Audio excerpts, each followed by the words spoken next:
Yes, T.B.Photo X1.5 TFX, and welcome back to another video. Well, I'm sitting here looking a little bit at the Nikon Photo Contest International 1990-1991, a book that I really would recommend to anybody who wants inspiration in photography and so on. But anyway, today we're actually gonna look at a legendary piece of Nikon glass, but you know what's gonna be first, a lens review that is not about this lens. Test images with apparently bubbly backgrounds, my blabbering opinions of the lens in question for today, a new section with me asking you a question, some peers who have talked or written about the same lens, no more ideas for this intro, and I'm still sitting in a chair. And we're back. Well, this is actually a little bit of a specialty because this is a piece of kit that I never thought that I would actually own. But as stated, as they usually say, there was an offer that came up that I couldn't really refuse. So, what is it? Well, it is the, legendary Nikon AF DC-Nikkor 105mm f2D version. Well, this is a legend in its own right. The defocus control, that's what DC stands for. So yeah, a little bit about this lens then. It is optically, it's 6 elements in 6 groups. It has 9 rounded aperture blades. It is a 72mm filter thread and has a built-in lens hood. Yeah, that might be the same as for many 105mm, but what actually sets this one apart from the rest of the pack is the Nikon patented defocus control system, which is kind of a specialty thing. Let's see how to explain it. Basically, you have the aperture ring, you have the manual focus dial, and then you have this second ring up here, which looks like an aperture ring, but what it actually, in all actuality, is the Defocus-image control, or DIC, if you want to, or just DC. No AC, but DC. And it goes to an F and an R, which stands for front defocus from F2 to f5.6, and then rear defocus from f2 to f5.6. Just to be completely transparent, during all the example images that I went out and shot during this autumn season, I actually had the defocus control set at 0, basically, so no real change there, but I wanted to take images to just check how sharp this lens actually is. And as a control, I used the Nikon D700 12 megapixel full frame camera to get the most out of what this lens is capable of. Unfortunately, this lens has been discontinued, but it was introduced in 1993 alongside its partner, so to speak, the 135mm Nikon DC. So there are actually 2 versions, this being the little bit lower focal length, and then the main focus of this lens, pun intended, were actually to be a portrait lens. And 105mm, portrait lenses and 105mm, you just have to say Steve McCurry and the Afghan Girl to know that the 105mm, a classic portrait focal length.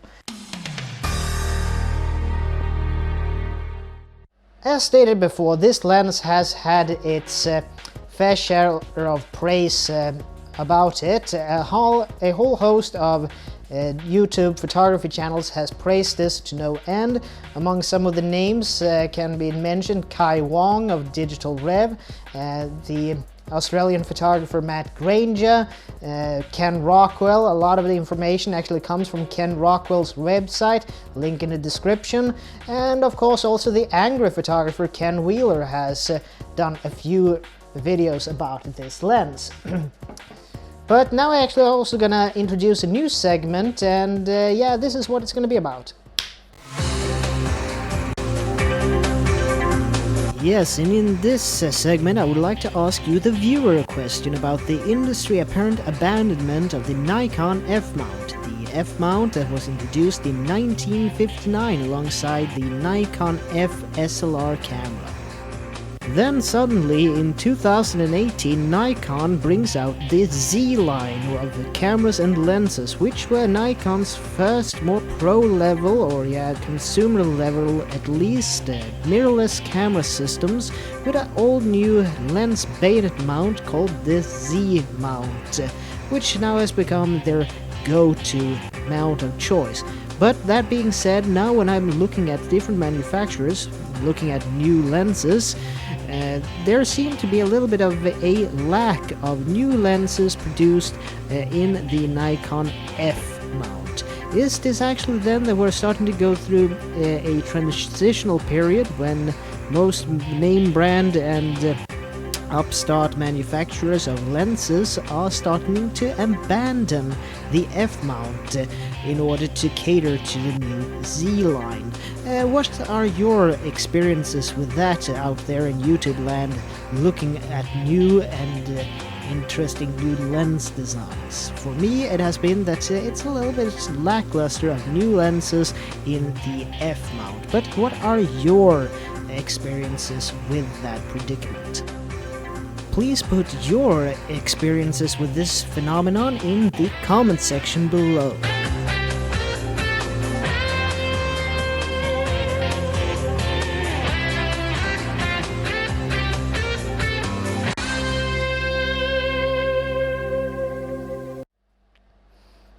Yes, so what else can be talked about this one? Well, I went out a little bit in this autumn weather in order to get some images of this here in Uppsala, and for me, I can know nothing else than just agree that this lens actually deserves its legendary status. So yeah, I'm just gonna go over now to my little review, or rather overview verdict of this lens, and yeah, let's see what it's gonna be, what it's all about.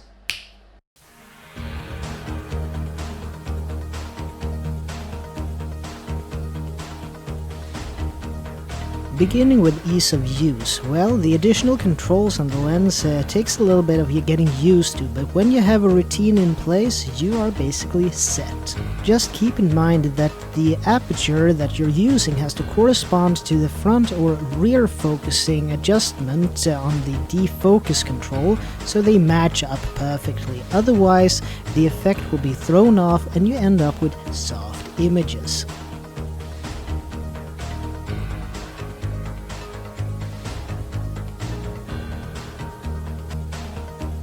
Also, this is an older style AF-Nikkor lens, which means it needs a camera body with a built-in autofocus motor inside the camera housing, which might not be carried over to the Z line. So that's a little bit to keep in mind, but all in all, for ease of use, I give it a good rating. Fast glass. Yes, it's an f2 lens. There are plenty of lenses out there on the market today that are faster than f2, but for the lens results, which I think I've put some example image of in here, I would like to put on another little thing to think about when choosing a lens, and that is usable depth of field. Well, you have an f2 lens here, and to just do a little bit of a parallel, when Stanley Kubrick was filming his epic flick Barry Lyndon, he decided to shoot most of his scenes using only natural light, and in some of the scenes when it's candlelit, he used a special lens that had only up to that point been used by NASA to photograph the dark side of the moon, you know, the Pink Floyd record. That was a joke. But anyway, that meant that it was a f0.7 lens, which meant that it had basically no usable depth of field at all, which they actually worked around with a special pulling focus contraption and specially trained actors. But with that being said, I think that the f2 lens combined with the focus shift ability of this DC-Nikkor lens, f2 is plenty fast enough, so for fast glass I can give it a excellent.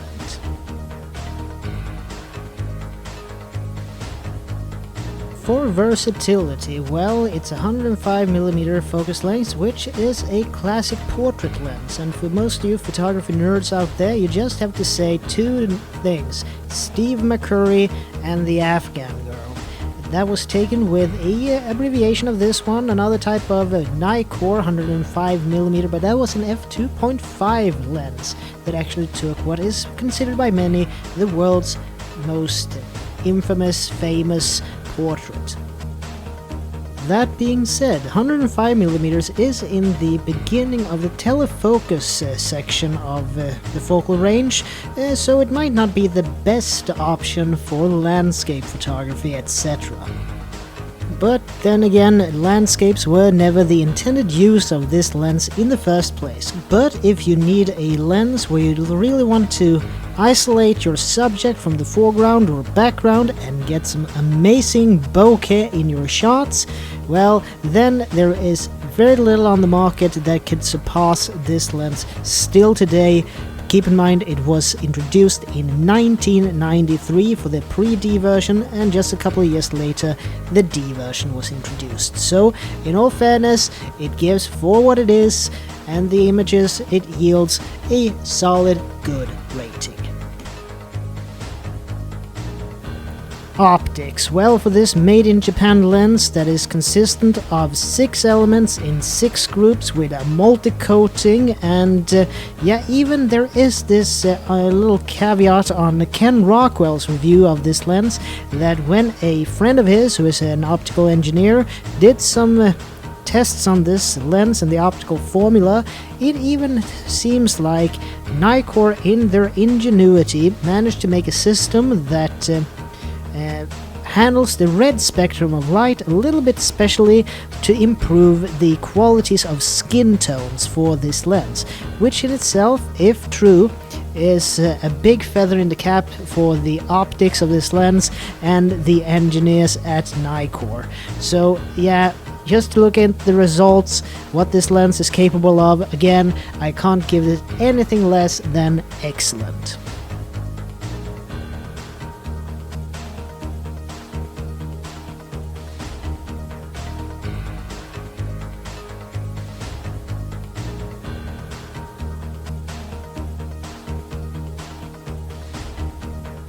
Durability. Well, this lens was marketed and made and marketed for the seasonal professional portrait photographers, so why I own one is questionable to say the least. But anyway, yeah, this lens, in my opinion, has everything that you have grown accustomed to expecting from Nikon, i.e. Nikkor, and that is excellent, which is also the grade I give this. It's a true excellent when it comes to the durability, in my opinion. X factor. That's certain something that a lot of lenses or pieces of camera gear in general have that puts it a bit beyond the average piece of kit. Well, for this lens, it has it in spades.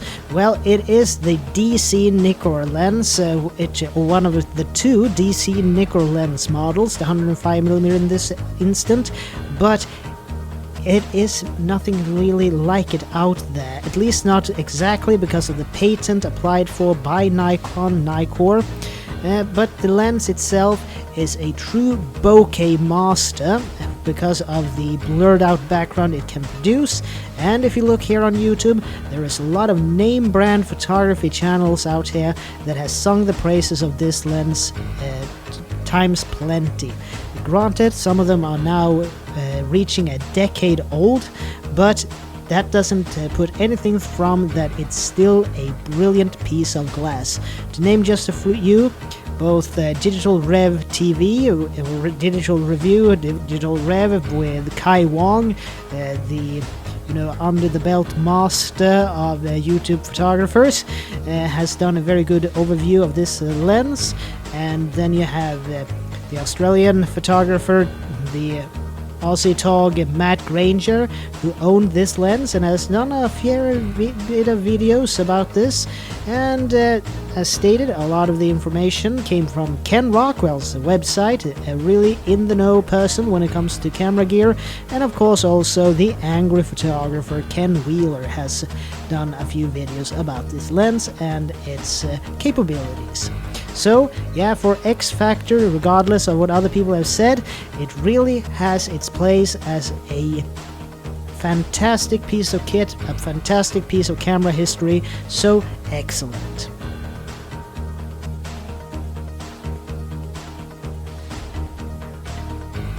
Current eBay prices. Well, if it's one thing this lens is not, that is cheap. Well, the average prices out there on eBay, when I looked, it went from as low as 500 euros up to 943 euros, which equates to about $576 up to $1,088, and in British pounds it's about 423 pounds up to a whopping 800 pounds. All that being said, there is actually a Swedish saying that goes "ha is i magen," which basically translated to English means have ice in your stomach, which basically means that keep out, hang in there, and wait for the right opportunity to arise. For me, it was basically that I was browsing through Tradera, a Scandinavian offshoot of eBay nowadays, and I found this lens for a bit under these prices, which was an opportunity I couldn't refuse.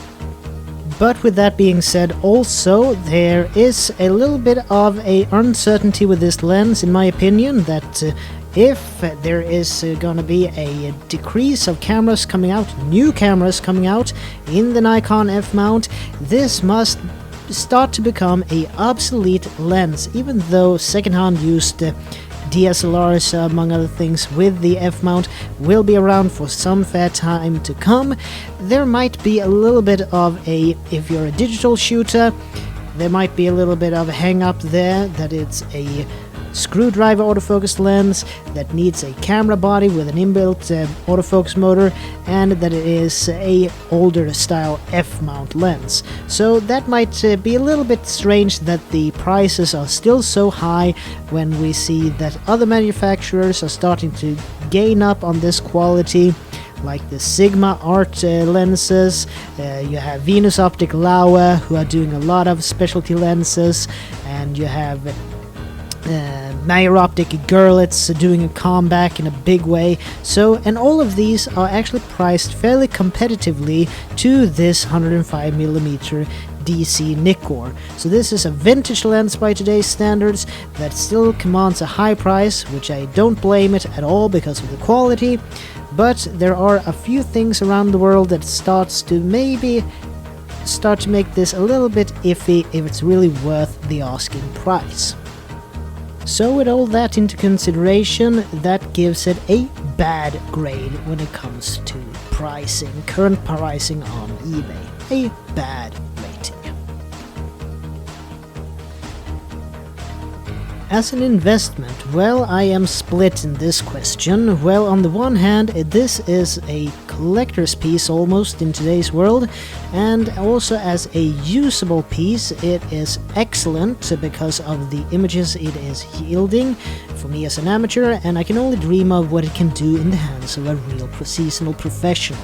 But on the other hand, with the all more questionable future of the digital aspect of the F-mount, there seemed to be a little bit of a lackluster if this really is worth the price, and thereby is it really good as an investment. I'm split on that one, so if you have any other thought about that then other than mine, please put it in the comment section below so we get a good discussion going.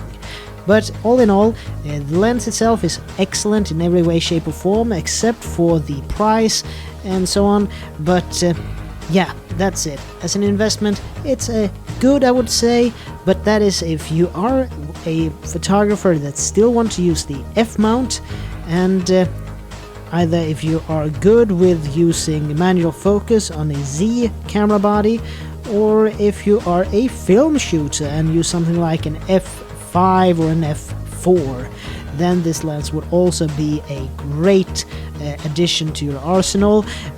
But yeah, if you're a film shooter, great lens for every way, shape or form. But if you're a digital photographer only, it might be a little bit of a strange buy in today's market as an investment because of the uncertain future of the F mount in favor of the Z mount. But who knows, maybe Nikon will come out with a a Z mount version of the DC-Nikkor lenses. Only the future will tell, but that's for me for now. It's a good rating.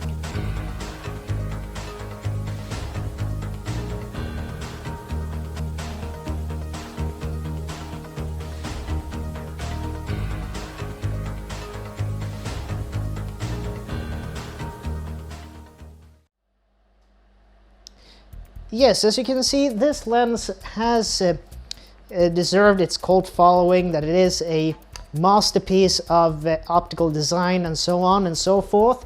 But yes, it was introduced in 1993, and the original version wasn't even a D series, it was actually the pre-D. But fortunately, the one I managed to get my hands on is the D series. The only thing that is different between the pre-D and the D, which goes for all Nikon glass, is that the D version takes in the distance from the focus plane to the camera, or the focus plane to the focus point.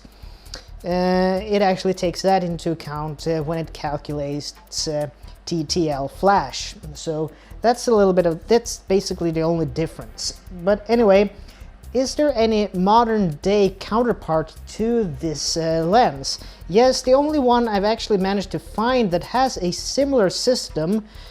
Keep in mind that Nikon has patented this particular defocus control system, so they can't really make an exact copy, but something similar. And the only company that I found that makes a similar product is Venus Optic Laowa, who has their 105mm f2 STF, which stands for Smooth Transfocus. And if you want a YouTube reviewer who has done a splendid video when he goes over that particular lens, and I'll put the link to that in the description as well, and it's Christopher Frost. So yeah, and the difference mainly is that that is a manual focused lens. But yeah, now I want to hear from you. Do you have any any experience with the DC lenses from Nikkor, or any other lenses that would be its equal?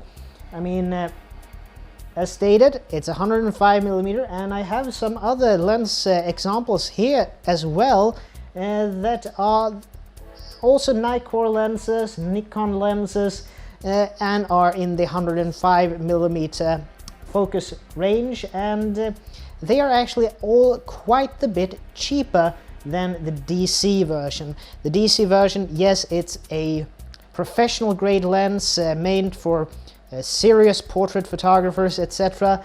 And these lenses are a little bit in the ballpark, I would say, as well. You have seen these mainly in the previous videos from me.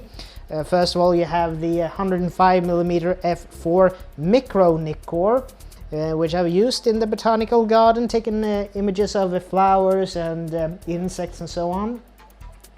The 100mm Series E 2.8 lens, yeah, it's 5mm off, but I would say this also goes into the ballpark of the same type of deal. And finally, also, I mentioned Steve McCurry and the Afghan girl. Yeah, he used the 105mm f2.5 lens to do that. This is actually the older version, the pre-AI version, but I managed to snag this on a camera actually. That is a Nikon mod. I'm gonna probably talk about that more in a future episode, but just to bring the point, this is a AI converted lens. So yeah, this is basically the same lens, just a older version of the one used by McCurry.